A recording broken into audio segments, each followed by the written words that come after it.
I just finished reading this book, How to Hide an Empire, A History of the Greater United States by Daniel H. Wilson. This book won a prize in 2021, and it's about the history of U.S. overseas territories. You probably recognize the state of Hawaii, but not these other islands.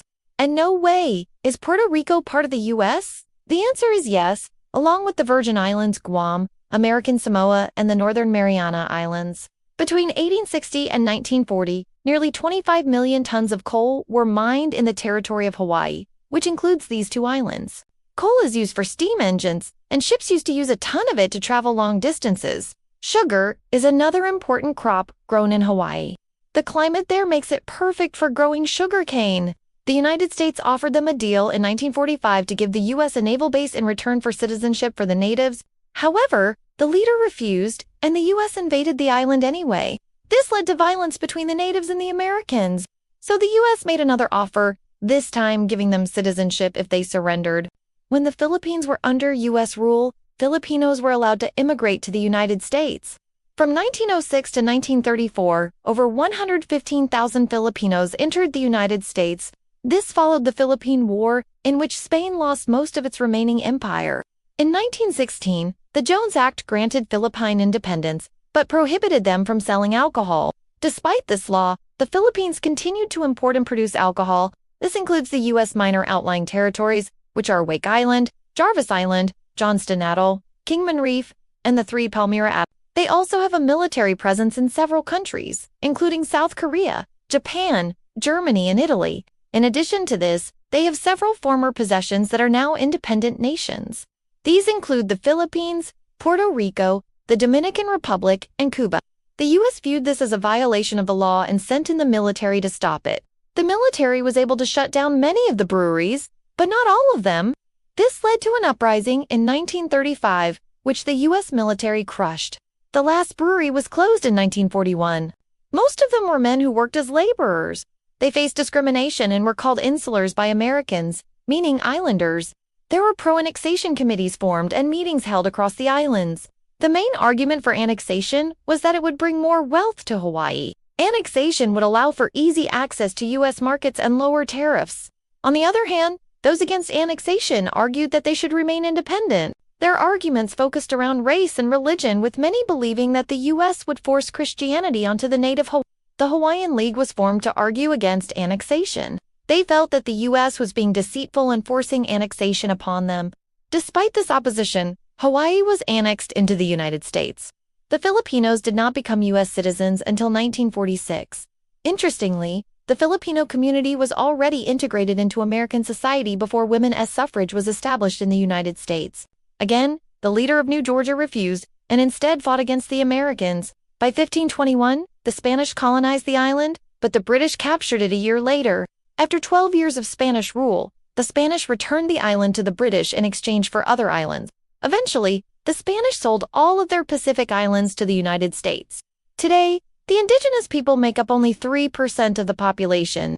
Instead, the majority of Guam's residents are Filipino and other Asians who work in the military or service industries. Finally, the U.S. dropped 3 atomic bombs on the island and killed every single person. This is truly one of the darkest moments in U.S. history. The United States then turned the island into a nuclear testing site and did unestablished formal control over it until 1999, when they made it an unincorporated territory. In fact, the first Europeans to arrive in Hawaii were Dutch sailors, who found an established Hawaiian civilization with people living on the island. In fact, thousands of Hawaiians were killed by American settlers due to diseases brought over by Europeans. On the other hand, the U.S. military carried out a genocide of the Native Americans in the Pacific Northwest. This region included parts of today's Washington State and British Columbia. The U.S. military worked with Canadian authorities to kill every single Native American in the area. They used torture, starvation, and disease to achieve this goal. All of this was justified by the belief that white Americans had a God-given right to take the lands of indigenous peoples. This event is known as the Pig War. The war was over a pig that was shot by an American settler on San Juan Island. The U.S. military began occupying the island as well as several others. This led to tensions with the British, who also laid claim to these lands. Tensions eventually escalated and resulted in a battle between the United States and Britain. The war ended without any casualties, but it established the United States' dominance over the Pacific Northwest. The Dutch sailors who arrived in 1778 brought sugar seeds to the island, and this invasive species grew rapidly. In 1867, the United States purchased Alaska from Russia for $7.2 million. This massive chunk of land is larger than the entire state of Texas. At the time, the United States was primarily an agricultural country and didn't have much use for a frozen wasteland. However, the purchase prevented Russia from gaining influence in the Pacific Northwest. It would be decades later when missionaries arrived and outlawed slavery. In 1887, a group of planters overthrew the Hawaiian monarchy and asked to be annexed into the United States. Many argue that the U.S. government helped instigate this overthrow. Just 7 years later, Hawaii was officially made a U.S. territory. Each of these places were claimed by the United States through war, purchase, or simply taking it because they were empty and uninhabited. He forced the Japanese to open up their borders to trade with the West. While Perry was a hero in America, he was considered a savage by the Japanese. The Philippines was under Spanish rule at this time, but the U.S. went to war with them anyway during the Spanish-American War. Following this war, the Philippines gained independence, but the United States wasn't ready to let go just yet. They occupied the Philippines again and didn't leave until 1946. As the United States grew as a country, so did its territory. In 1900, the U.S. purchased this island group from Germany for 25 million German marks. However, the native Samoan chiefs opposed this sale and continued to govern the islands. In 1914, a tsunami destroyed many villages on the island and the United States intervened. They arrested the chiefs and took control of the islands. This led to a rebellion, but the United States crushed it and took full control of American Samoa. It was only until 1999 when the U.S. got rid of its last unincorporated territory, the Republic of the Marshall Islands. It's so crazy how little I knew about this topic despite my interest in history and geography. So, here's a summary of the book. Let's begin with a map showing the current possessions of the United States. But why did the United States acquire these islands and land? In reality, it's because they had valuable resources. For example, guano, which is nutrient-rich animal excrement from seabirds or bats. Guano is great for growing crops because it contains nitrogen, phosphorus, and potassium. These nutrients help plants grow large and healthy, leading to increased crop yields. During the mid-1800s, guano became very popular among farmers. They would ship it halfway across the world from Peru, where it was being mined. The United States started mining guano in its own territory after purchasing the Mariana Islands from Spain in 1899.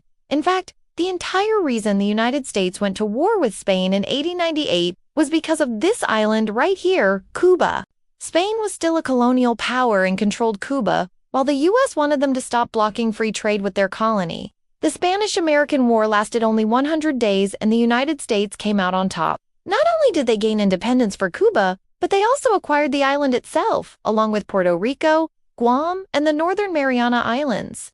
Coal is another resource that is widely available in some of these islands. The United States has been involved with the Philippines since Commodore Perry arrived in Edo Bay in 1853.